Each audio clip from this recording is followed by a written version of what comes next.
de Radiocomunicações está pronta para atender feiras, eventos, shows, empresas, colégios e demais segmentos, na locação de rádios comunicadores profissionais, modernos e práticos.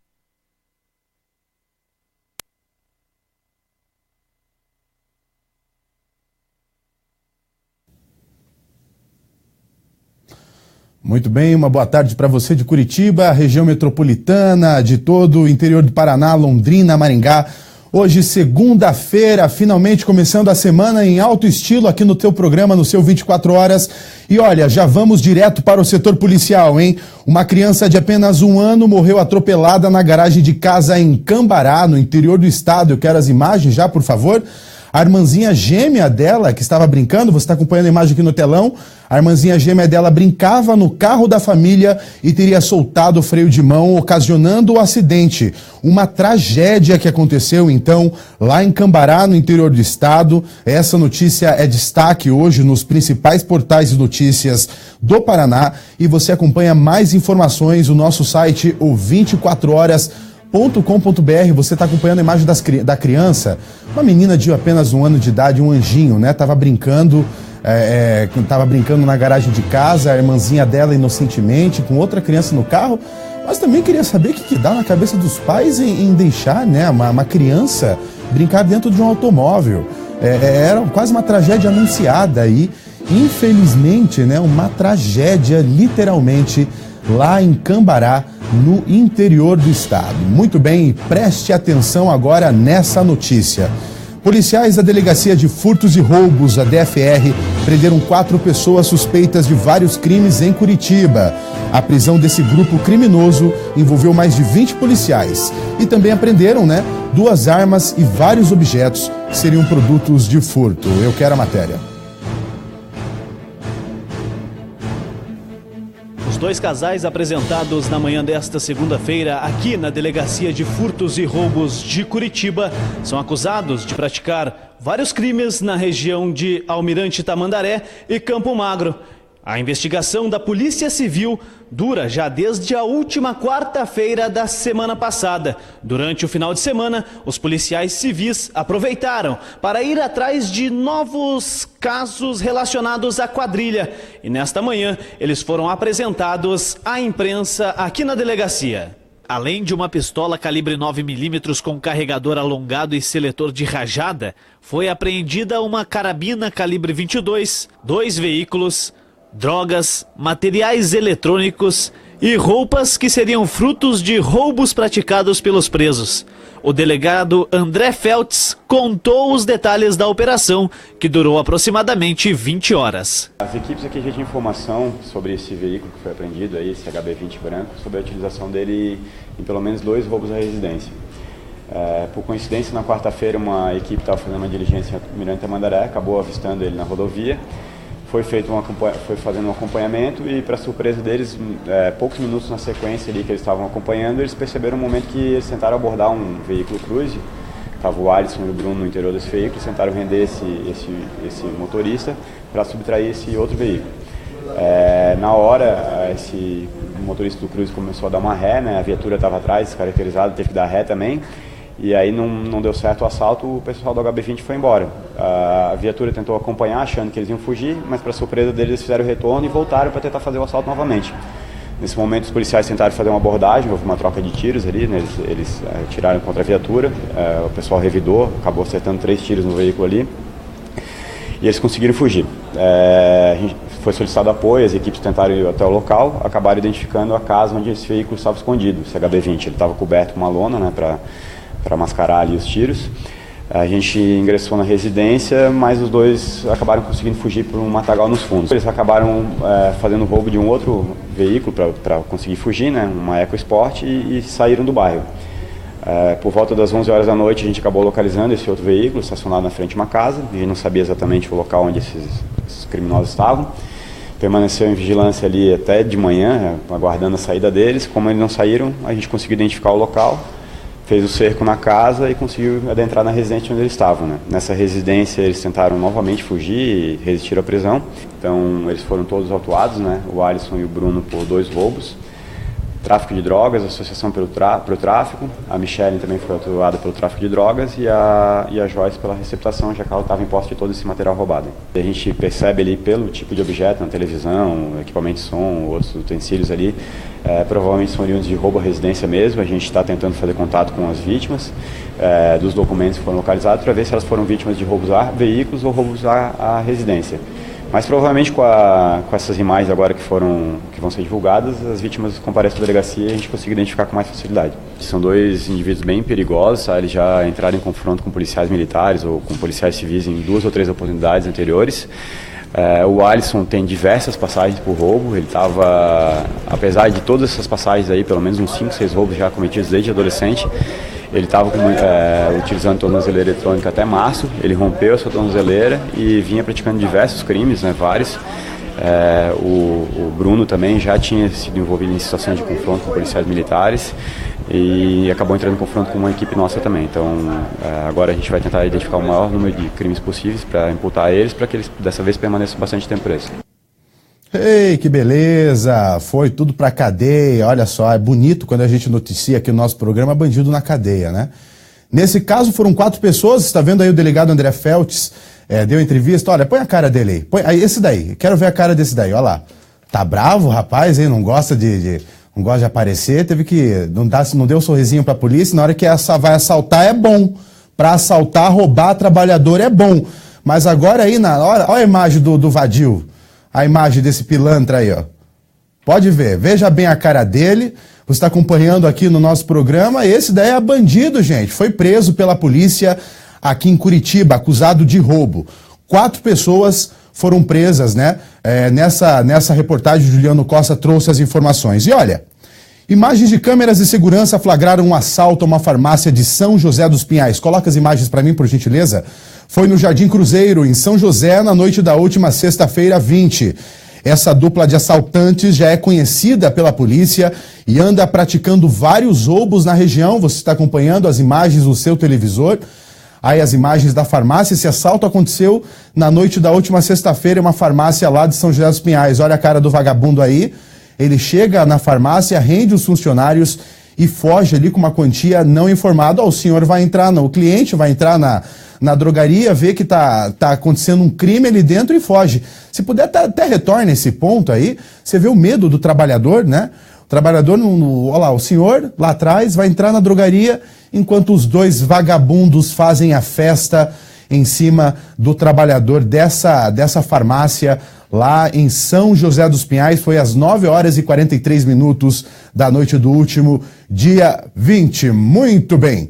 Preste atenção agora. Na noite do sábado, dia 20, 3 jovens ficaram gravemente feridos após um acidente entre 2 motos próximo ao antigo posto boiadeiro na zona leste de Londrina. Coloca as imagens aí, você vai ver um vídeo agora, as imagens que a gente recebeu através do WhatsApp. Em uma das motos, 2 adolescentes, um rapaz de 16 anos e uma menina de 15. Ela sofreu uma fratura exposta, inclusive uma fratura horrível. Eu estive acompanhando as imagens brutas.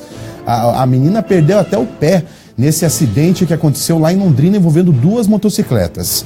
Na outra motocicleta, um rapaz de 22 anos, identificado como Alisson Aparecido da Silva, foi encaminhado ao hospital e está em observação.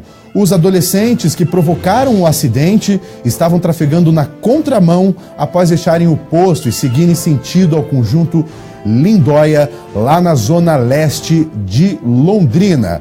Muito bem.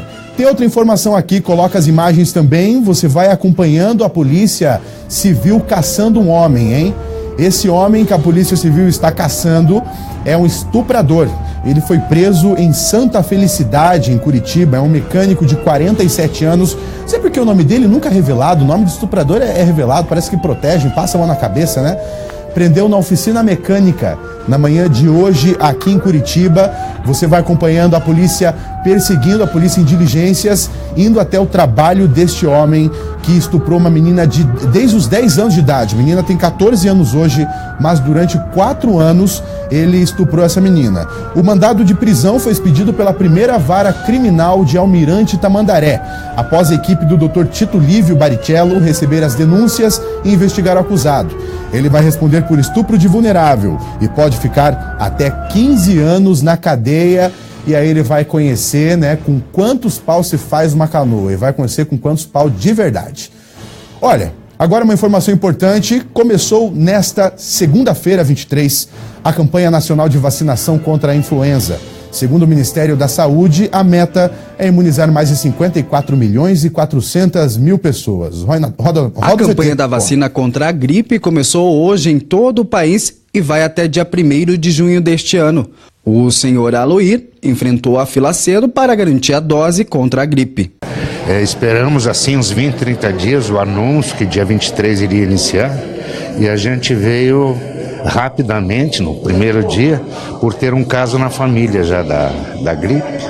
Então a gente já estava precavendo, já resolveu vir antes, no primeiro dia da vacina. A expectativa da Secretaria da Saúde do Paraná é a de que 3,2 milhões de paranaenses sejam imunizados. No Brasil, nós estamos com a 20ª campanha, né, nacional contra a influenza, uma doença que nos preocupa bastante. A vacina é de graça e está disponível nas unidades de saúde de todos os municípios do estado para o público-alvo. Somente este ano, 31 casos foram confirmados, com 5 óbitos. Com isso, o objetivo é que 90% do público-alvo sejam imunizados.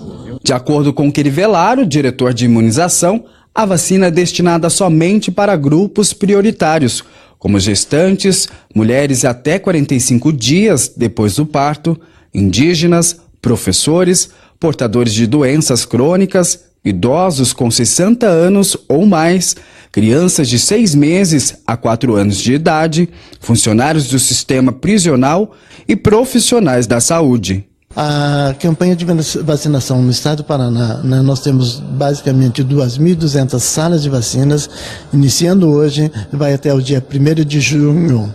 O diretor ressalta ainda quais são os cuidados para a prevenção contra a doença.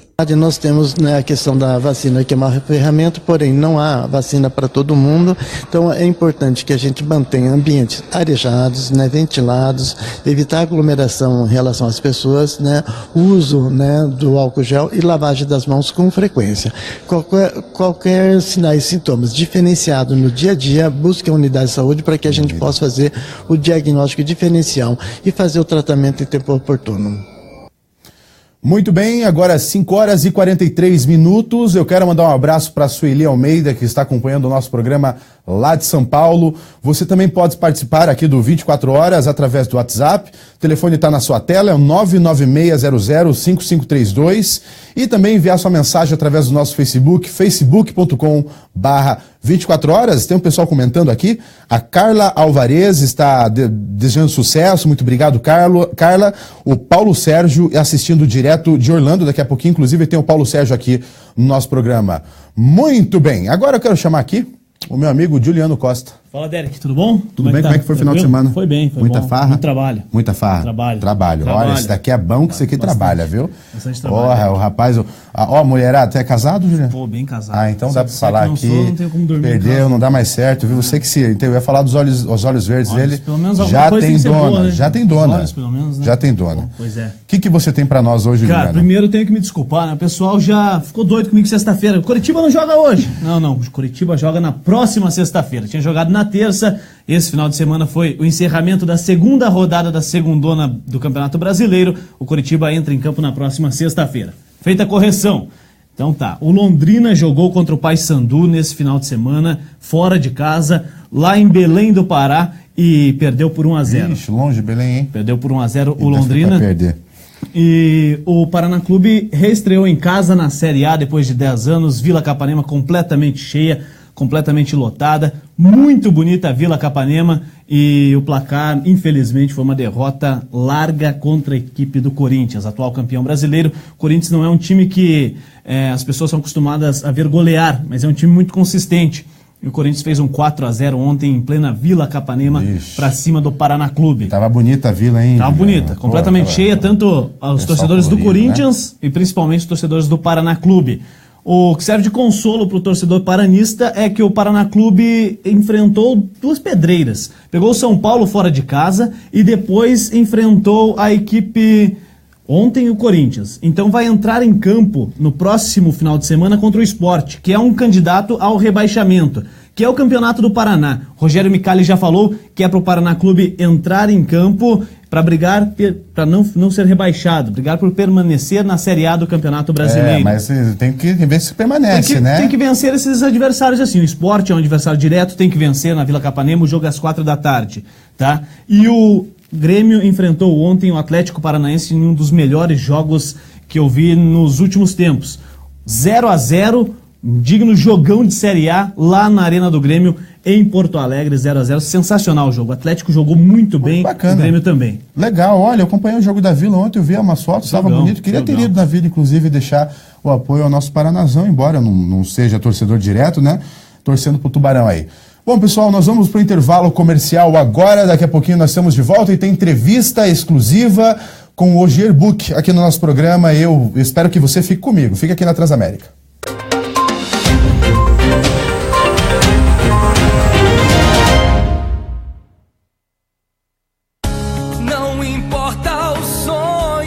Se quiser, vai conseguir. Há 50 anos o mundo era bem diferente, mas sempre existiram sonhos, e muitos realizados pelo consórcio Servopa. E com parcelas a partir de R$ 667, você também realiza o sonho de um novo imóvel com a segurança de uma das maiores administradoras do país, com mais de 250 mil contemplados. Consórcio Servopa, 50 anos. A vida passa. Com o consórcio Servopa, você realiza. Consórcio Servopa.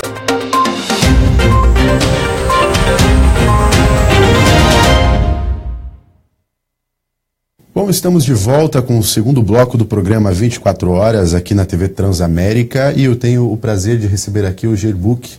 Ele é advogado, foi candidato ao governo do Paraná e tem uma forte opinião política, bem, uma opinião respeitada, Ogier. Boa tarde, tudo bem? Eu agradeço pelo convite, é uma honra estar com você, que vem lá da terra de Fernando Amaro, a origem de toda a nossa formação étnica, cultural, enfim, a história do Paraná. E para sobreviver em Paranaguá, eu tenho certeza que você, apesar de jovem, tem 23 anos, já está amadurecido o suficiente para saber como a vida é combate, que aos fracos abate e aos fortes, aos bravos só pode exaltar. Muito legal, viu, Ogier? Bom, nós vamos falar hoje aqui um pouco da política do Estado, sim, da conjuntura atual política, né? Como que o senhor enxerga hoje a política do Paraná, com a saída do Beto Richa do governo, a posse de Cida Borghetti? Para o senhor que tem essa visão mais ampla, como está a expectativa política, Ogier? Bem, eu penso que é um pouco cedo para que se façam cobranças em relação à governadora Cida Borghetti. Ela está há 2 semanas no governo, está montando sua equipe. Vamos dar tempo ao tempo para que ela deixe claro para os paranaenses o que ela pretende nesses 9 meses e, sobretudo, o que ela pretende fazer, porque ela oficialmente é candidata ao governo do Estado. Então, eu acho que esses 9 meses deverão servir como suporte para aquilo que ela deseja fazer. E, evidentemente, há expectativa no sentido de que ela exponha aos paranaenses grandes planos. Ela e os demais candidatos colocados aí, o senhor Ratinho e o senhor Osmar Dias. Devo dizer que, no meu entendimento pessoal, o senhor Carlos Roberto Richa ficou devendo, porque ele, no primeiro governo, fez um comprometimento muito profundo das finanças do Estado. E passou o segundo governo dizendo que fez um grande ajuste fiscal e, em função disso, ele se considerava, e seus pares de governo o consideram como um grande administrador. Eu discordo disso. Grande administrador é todo aquele que consegue fazer um enxugamento necessário e atingir objetivos mais otimizados com menos custo. A partir do momento que ele repassou para a população a responsabilidade de efetuar os pagamentos pelos custos que o governo passou a ter, com todo respeito, ele deixou de poder se outorgar a condição de um grande administrador. Eu posso, com tranquilidade, sustentar isso, porque disse isso pessoalmente ao senhor governador, a última vez que falei com ele, há uns 2 anos atrás, quando falei oficialmente, e disse a ele que eu entendia, que ou ele apresentava grandes projetos para o Paraná, ou melhor que estava por vir não teria vindo, porque a mim não me basta fazer reunião festiva com a patuleia, com os bajuladores e assinar contrato de autorização para a obra. Disso todos nós, cidadãos, já estamos cansados. Legal. Realmente, né? O Estado é isso mesmo que o senhor falou. Em relação à prisão, a manutenção da prisão do ex-presidente Lula em Curitiba, o senhor estava falando aí da sua visão a respeito do governo do Beto Rich, que é muito cedo. O senhor acha que Curitiba, como sendo sede da Operação Lava Jato e ponto de prisão de muitos políticos importantes do país, vai ter um protagonismo, evidentemente, na política nacional? Isso é arriscado para a cidade quando se considera a ideologia que está por trás disso, né? O Partido dos Trabalhadores, no caso? Certamente não, e eu justifico. A coragem daquelas pessoas que diziam, a começar pelo ministro Marco Aurélio, que é um arauto deste grande sofrimento que a nação enfrentaria desde que pusesse no devido lugar os corruptos, os imorais e os ladrões, e me parece que um deles, que é o senhor Luiz Inácio Lula da Silva, já cumpre a sua prisão, mas é só um deles. Ainda falta a prisão da Dilma, do Aécio e de outras grandes figuras, do próprio Fernando Collor, que também está envolvido em corrupção. Isso eu estou falando dos nomes principais, não é? Aí governadores e... Sem falar dos peixes pequenos. Os peixes pequenos são como o remo, aquele peixe que fica perto do tubarão. Quando tem comida, come. Quando não tem, fica com fome. Então os peixes pequenos vão morrer de inanição na medida que os grandes sejam adequada, definitiva e dentro daquele tempo que se acha que a justiça funciona, que a justiça tem que ser a tempo e modo. Senão a gente corre o risco de passar o que se passa com o senhor Paulo Maluf. Sempre se justificou do senhor Paulo Maluf o seguinte: ele rouba, mas faz. Hoje ele tem 88 anos e finalmente existe a mesma penalidade para ele que existe para o Lula do PT. Né? Mesmo problema, desvio de dinheiro público, etc. Mas aos 88 ele tem metástase, ele tem uma série de circunstâncias e houve o atenuante. Então, quando a justiça tarda muito, a sensação que o cidadão tem é que ela não funcionou. Então é preciso que ela funcione com rapidez. Em todas as esferas. Aqui no Paraná, por exemplo, nós temos o episódio de várias pessoas acusadas pela não construção de escolas públicas. Operação Quadro Negro. Famosa Operação Quadro Negro. São pelo menos 3 deputados insistentemente citados. Se eles são culpados ou não, eu não sei. Eu não tenho acesso aos autos e muito menos sou julgador. Agora, a opinião pública precisa de resultados. O resultado não pode acontecer só com a Lava Jato, porque a Lava Jato funciona. Aí você me pergunta, Curitiba, voltando à origem da tua pergunta, Curitiba pode sofrer problema? Não. Primeiro porque o pessoal do PT é de uma covardia atroz. Eles são ótimos quando estão em milhares de grupos e quebra. Quando o Gilbertinho Carvalho está instrumentalizando os black bloc, aí eles servem para quebrar coisas e fazer algazarra, balbúrdia e coisas similares. Sabem também nos ofender aqueles que são seus adversos ou ex-adversos, pelo menos na rede social, a gente é muito ofendido. Então eles são corajosos na rede social, são muito corajosos aos magotes, mas na medida em que há o cotejo, essa covardia se estiola, enfraquece. Eles atiram no próprio ônibus, fazem essas coisas lamentáveis que o PT vem fazendo e desgraçando a parte boa da história que eles conseguiram construir. Porque há uma parte boa, indiscutivelmente, que há uma inclusão social, a disseminação de ensino público de baixa qualidade, mas não importa, disseminado. Nós precisamos passar o Brasil a limpo. Passar o Brasil a limpo significa enfrentar o poder constituído, mas enfrentar democraticamente, cotejar o poder constituído e, sobretudo, no período eleitoral, mudar o que precisa ser mudado. O que é que precisa ser mudado? Precisa ser mudado os grandes troncos familiares que estão na política há 30, 40. O maior exemplo é José Sarney, por seus Sarneyzotes. Filha, aquele que é ministro, aquele gordo que é ministro, um xarope, chato, que Deus o livre, mas está sempre ministro de algum governo. É uma dinastia quase. As dinastias. Existem as dinastias aqui no Paraná também.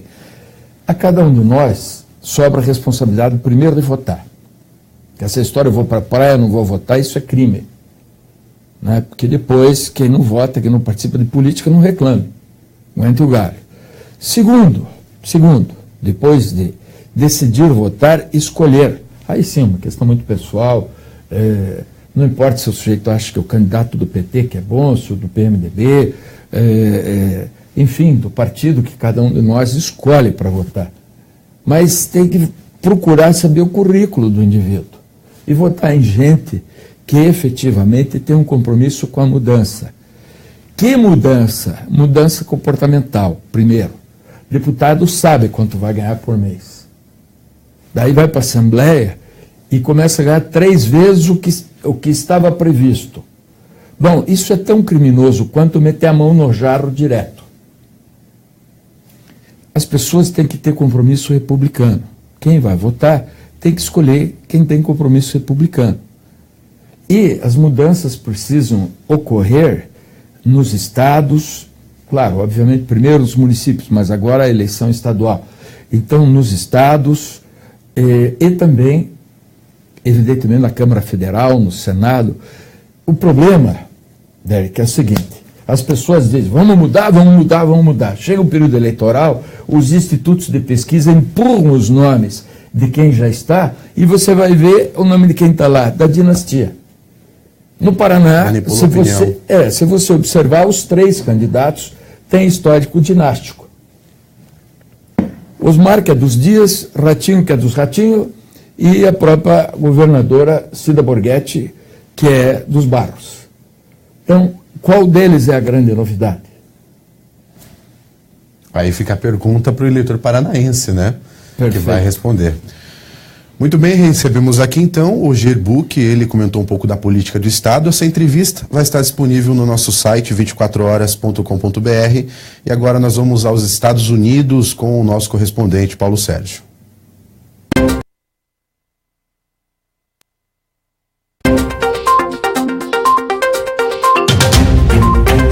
Olá, Derek, olá a todos. Muito obrigado mais uma vez vocês estarem com a gente aqui no 24 Horas. Para mim é sempre um prazer, gerando as imagens direto da CBTV Internacional em Orlando. Hoje o assunto é muito simples, muito rápido, repercussão durante toda a semana, final de semana passado. Nós demos com exclusividade no Namira, que é o programa que é exibido pela CBTV Internacional, a prisão do guia turístico dos famosos, o ex-diretor da TV Bandeirantes, Rodrigo Branco. A gente tem umas imagens para colocar no ar. Essa notícia foi repercutida durante toda a imprensa, durante o final de semana por toda a imprensa, e o UOL acabou publicando a notícia dizendo que ele, inclusive, estaria envolvido com algo relativo à venda de ingressos, o que não foi confirmado. Depois disso tudo aí, acabou tendo uma situação que, inicialmente, a família dizia que ele estava num spa. Depois soltou uma nota para a imprensa dizendo que ele estaria sob custódia e não preso. Só que sob custódia e preso é a mesma coisa. O Rodrigo, que você vai ver as imagens também, ele é muito conhecido pelas celebridades porque ele tinha uma situação em que ele recebia famosos como Nive Stelman, a Xuxa, a Anitta, Simaria, esse daí sei lá como é que é o nome dessa, é isso mesmo, não é? Simone Simaria, sei lá, isso aí mesmo, Adriano Galisteu, você vê. Muita gente que vinha para os Estados Unidos para passar de VIP mesmo. Ele arrumava os parques, hospedagem, tudo num esquema comercial muito forte. O que acontece é que ele foi preso quando ele ia para a rádio, aquela imagem que você viu ali, que ele estava indo para a rádio para fazer um programa aqui na Brasil Radio, que é uma rádio do sistema Band News, e ele foi parado porque ele estava andando em alta velocidade, ele estava atrasado. Quando foram checar, o visto dele não estava válido, ele foi preso, também dizem que foi por desacato, e ele foi preso e levado para a delegacia em Lakeland, em Polk County. O que acontece é que ele foi preso, Logo depois foi colocado à disposição, e a gente não sabe, da imigração, como diz a nota de esclarecimento, mas dizem que seria à disposição do FBI. E agora ninguém sabe, ninguém viu Rodrigo Branco, mas ele continua e segue preso, segundo a nota divulgada pela assessoria jurídica, que ninguém assina, só diz que é assessoria jurídica, mas não existe um nome por trás disso. Nós recebemos aqui um e-mail de um advogado americano, onde a gente teria que falar a respeito das informações que foram dadas erroneamente. A gente justificou cada um dos itens e mostrou que ele realmente tinha uma ficha criminal. Bom, essa é a notícia que está pegando, é uma notícia que envolve inclusive os famosos, e assim... Derek, eu fico por aqui. Você sabe que o Na Mira vai pro ar todos os dias às 9 da noite, horário dos Estados Unidos, e 10 da noite, horário daí do Brasil, pela CBTV Internacional. E você, meu convidado, segue daí direto com 24 horas.